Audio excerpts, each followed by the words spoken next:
More.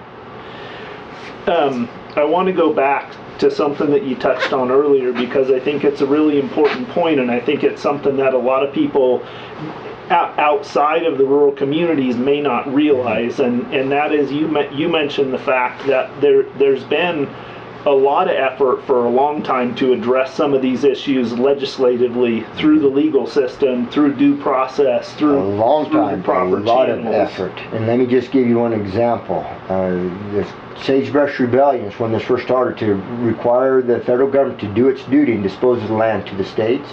And it started 30 years ago, called the Sagebrush Rebellion. And they have been fighting, campaigning, and we've continued to lose ground.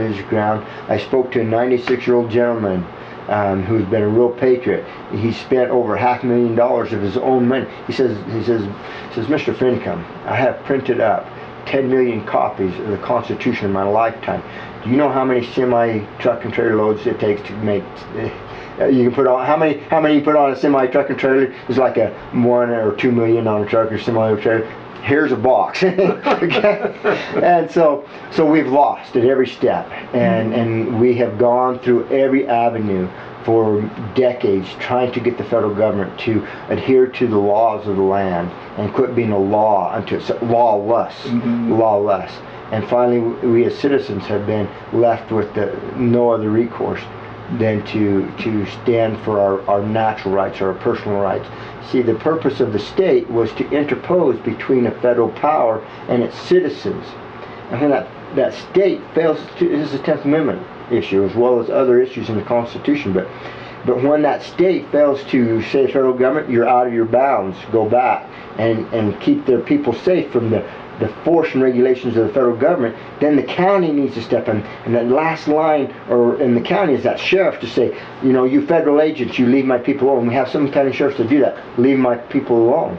And that's good. But when that last line of defense of the sheriff breaks down, there's no more recourse except for the individual citizens to stand up and say, leave us alone. Leave our rights alone. And that's what has happened here. That's what's happened here. So LaVoy, tell us, if you would, a little bit about what the process looks like from here. I understand you've shared with me that what you're hoping to do is kind of outlay a plan for returning some of the control, or maybe even some of the management of these lands, getting it moved back closer to the people. And so tell me what that process kind of looks like for you guys. Well, first of all, let's go a little bit broader. People might say, well, how does this affect me and why should I care? Well, it does affect them. In fact, it affects people in the whole world. First and foremost, it's about freedom. It's about people being oppressed and put in prison for things they should never have done, and twice, not only once. So those are really key issues, terrible things. But it's also for those people on the East Coast and the West Coast who like to come to the great outdoors here, to these public lands, and have access to the land, to camp, to recreate, and to be here. And what is happening is these lands are being locked off. Down on my ranch, the federal government has locked off roads, saying no more, you can only come here in this small window of time. And then up on the mountain there, it says no, this is closed off, you can't come here at all, and stuff. And so this is to allow those who enjoy nature in the east, the west, to be able to continue to have access here to these lands. So it's not just about cows and grass, but it's also about cows and grass, in that on these public lands there's different rights. Okay, let me try to explain this maybe as simply as I can, because these are public lands. We're just saying who should they be administered by, not by the federal government, but by the state and the counties. Okay, so but on a public land, these rights already exist. They've been established and been working for 100 plus years, 150, 200 years. For example, the rancher comes out and he finds some water, and he says, I can run, his first one, 120 years old, and says, I can run 100 head of cows here on this piece of water. And so he establishes a right on that, which is called prior appropriation, or preemptive rights. And so that's natural law. So he creates that right. But right now he says, just the grass, I have the grass. People travel through, hunt through, so now on that same piece of property, there's the hunting right. So the hunter comes and hunts, but the hunter can't come on that land and says, man, this rancher's got some good grass, I'm going to bring some cows too.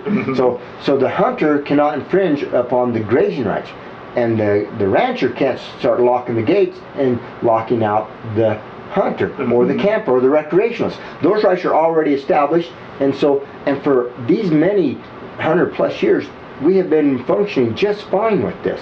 Okay, and also, you know, you have lumber rights, water rights, mineral rights. You know, the miner. I have no claim on my ranch. My ranch is, I don't know, I never really counted it all up. It's just somewhere around, you know, 20 sections, you know, 640 acres a section, and I don't have right to the mineral rights. If I want the mineral rights, I got to go stake the claims. I got to go file it in the county. It's just like if I wanted to. And you could come on my ranch and say, in fact, some of the richest minerals in the world are out there on my ranch, and you could say, I'm going to file on this, stake the claims, go into the county, file it, and I have no right to those mineral rights, even though you're on my ranch.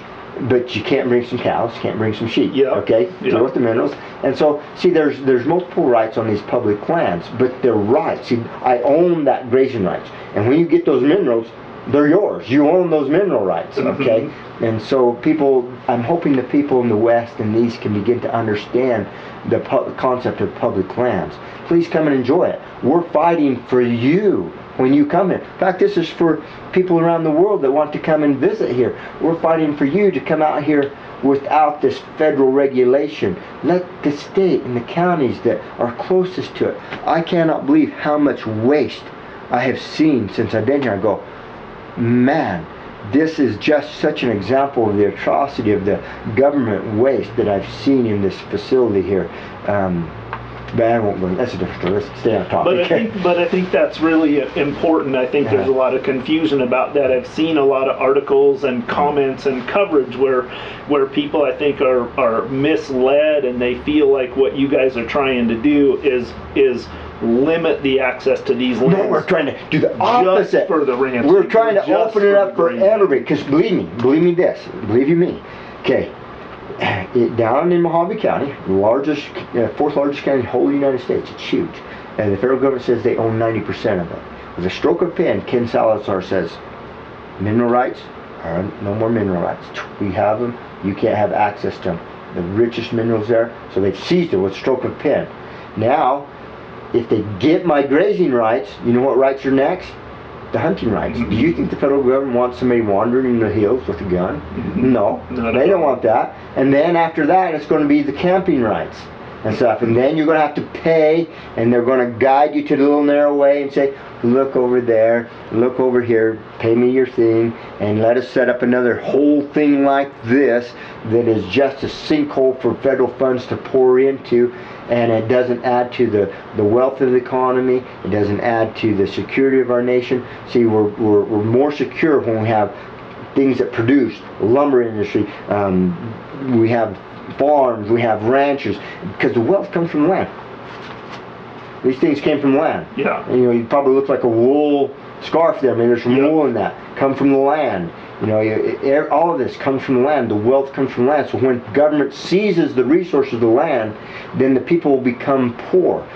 There in that little town where my daughter goes to school, used to have a, you know, an oil refinery, a mill. We had mining. We had cattle. It's just a little town, but it was bustling, and everybody was busting their tail in working, and hardly anybody was on welfare. They've shut down the logging. You know, and we believe in logging done properly makes the forest more healthy. So don't get the concept, oh, they're going to destroy the forest. When you prune it and do it, this forest is better, more productive, more wildlife. When I was a kid, I bow hunted up there on the Kaibab Mountain. You had this fence line where the national park was, where there's no lumber.